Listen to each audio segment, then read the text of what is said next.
Hi, my name is Jane Clark, Mrs. Clark, and I'm going to be reading to you a story that I wrote. Stanley Has His Say, and my daughter Becky Clark illustrated it. Farmer came from auction where he bought a brand new duck. The barnyard was aflutter with the rumble of his truck.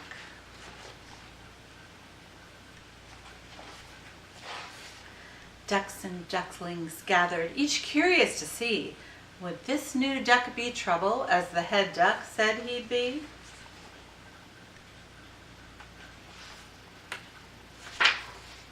Arriving in the barnyard with her notebook under wing, Mallory, the head duck, kept an eye on everything.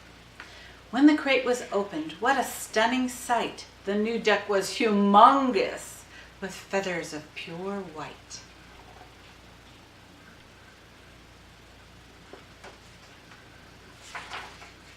The ducklings bowed and made a path as Mallory marched through. She waddled up to Stanley, smiled and said, "Since you are new, of course you'll be expected to serve a week or two. You'll clean our nests and everything we have for you to do."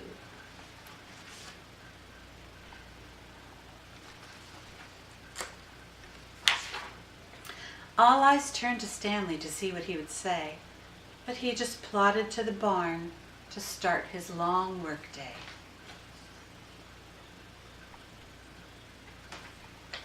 He knew it wasn't fair to be given every chore, but Mallory concerned him. He had seen her kind before. In the past he did complain. In fact, he was quite bold. Then called a troublemaker, was disgraced, cast out, and sold. He learned to keep the peace and turn the other beak. Now Stanley wouldn't argue. He wouldn't even speak.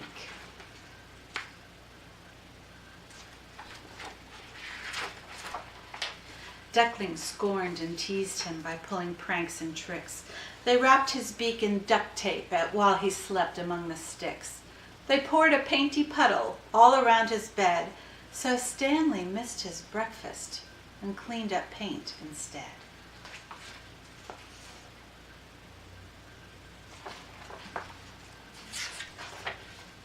Under Mallory's direction, every day was a new test. Stanley never got a thank you, though he always did his best. But Mallory kept records of every crust of bread, of all things lost or broken, of every word he said.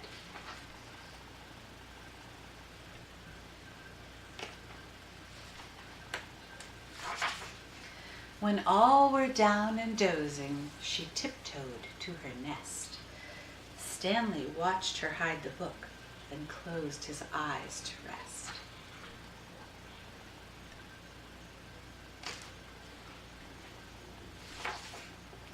At dawn, a duckling cried out, "Someone has broken in, spilled the feed bags on the floor, and tipped and broke the bin."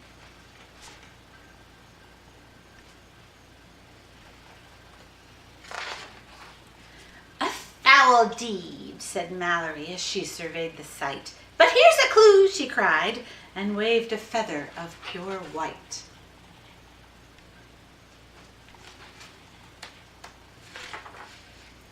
All eyes glared at Stanley as she ordered in a rage, "This thief will go on trial! Grab him! Lock him in a cage!"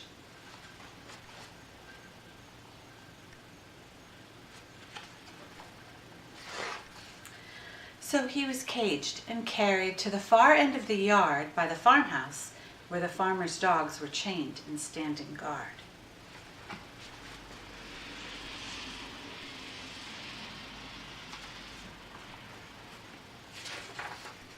Early after breakfast, all gathered for the trial. Mallory held up the feather. "Proof of guilt," she said and smiled. The barnyard court sat whispering as Stanley was brought in. Then Mallory asked crossly, "Did you break into the bin?"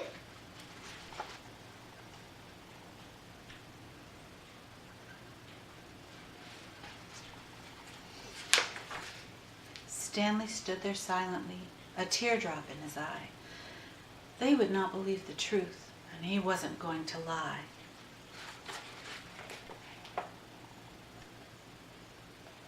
So Mallory said smugly, "What more proof do we need? His silence is more evidence. He stole and spilled the seed."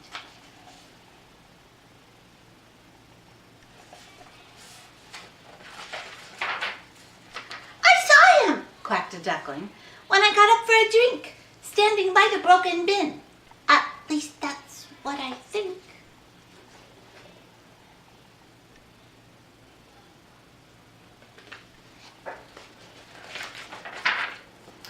Stanley's beak dropped open when he heard the duck's report. He looked at all the faces of the jury in the court. They believed he was guilty. It was very plain to see. It didn't matter what he said. They'd never set him free.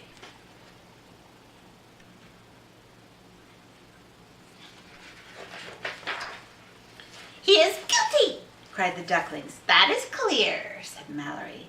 "We will sentence him tomorrow, after breakfast, naturally."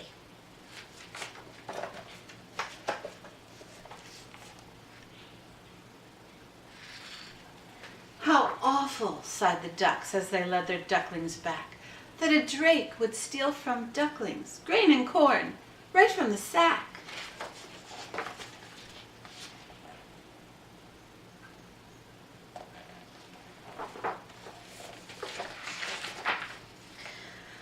When Stanley was locked up, Mallory pulled out her book. As she made notes about the trial, he got a fleeting look. As she waddled from the cage with a smirk across her beak, Stanley wondered if he had been wrong when he refused to speak.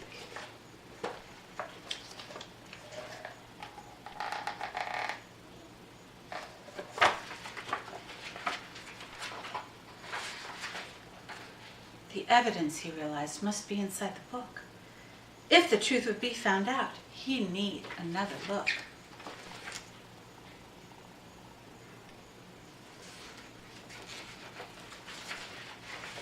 Stanley glanced around him and spied a jagged rock. If he could only tip the cage, the fall might break the lock. He ran and flew against the cage. It loudly quacked and squawked. The dogs leapt, swiping at the cage. It fell hard on the rock.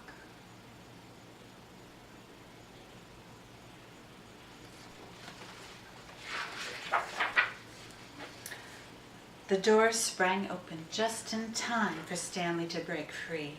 As the dogs broke loose and lunged, he flew into a tree.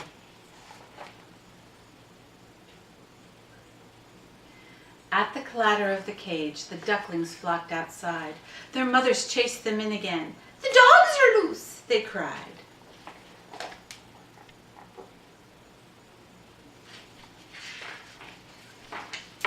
Mallory ran out to see what was going on, then raced back to fetch her book, but it was gone. "He must be found! He must be stopped!" she squawked throughout the place. "Oh, must I be?" said Stanley with a smile upon his face.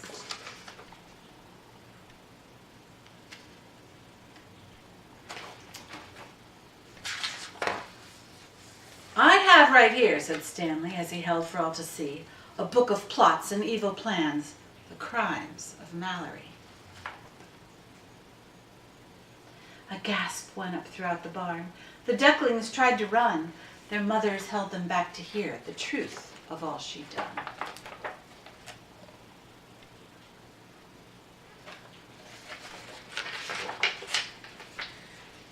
Here on page 12, a plan she made to break into the seed, to plant my feather with the grain, and blame me for the deed. Written here are many ways she tricked your young ones too. She stole the loyalty and trust that once belonged to you.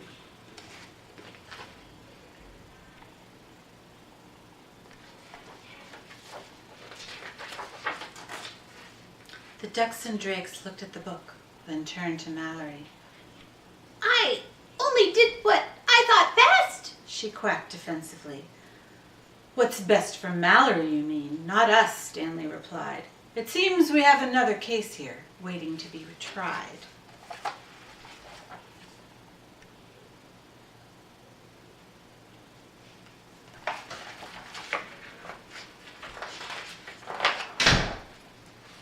Mallory was caged and carried to the far end of the yard. by the farmhouse where the farmer's dogs were chained and standing guard. Mallory was left alone to think about her crimes. Across the lawn she watched as ducklings formed into two lines. The ducklings bowed and made a path as Stanley waddled through. That night he held a place of honor at their dinner too.